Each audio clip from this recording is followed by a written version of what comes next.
A political tradition for nearly 4 decades, the Iowa straw poll is finally dead. It's been a terrific tradition, but I think in the last cycle or so, it's become that people spend so much money participating in something that doesn't matter, they may not have the resources to fully engage on what does matter. Apparently a meh response from most of the Republican candidates was, pardon the pun, the last straw for the uniquely Iowa event. While the straw poll is hardly the only thing that should be eliminated from the campaign, its death could be the first step towards improving the entire election process.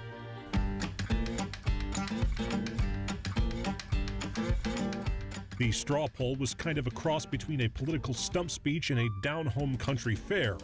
Candidates, in the ultimate form of pandering, would disguise themselves as everyday people, picking apart barbecue with their hands and talking face-to-face with supporters. But while the whole thing was showcased as a grassroots event, in reality it was a big fundraiser for Iowa's Republican Party. For a long time, candidates happily paid tens of thousands of dollars for prime locations to set up shop, because the results of the straw poll held more power than they should have. For that, we have the media to thank.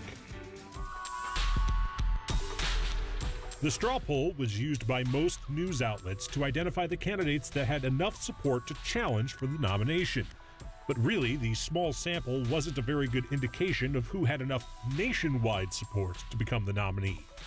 Only twice out of the 6 polls did the winner go on to win the Republican nomination: Bob Dole in '95 and George W. Bush in '99.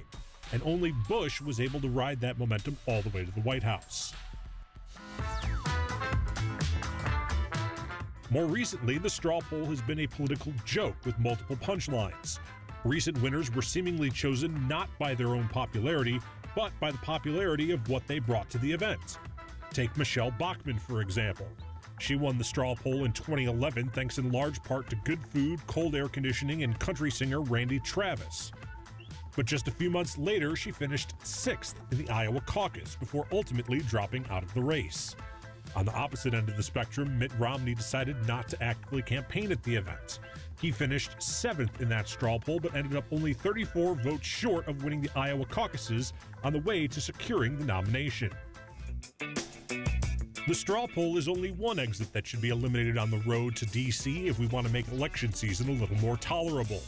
First off, we could stop giving Iowa and New Hampshire more attention just because they're the first states to vote.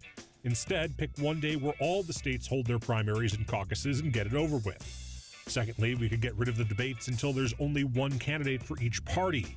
Primary debates are just too crowded, especially this year, and candidates with out-of-the-box ideas get shut down by the rest of the field.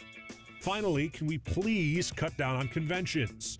There aren't any really brokered conventions anymore, so we know who the candidate is, so maybe we don't need a full week of televised speeches and events.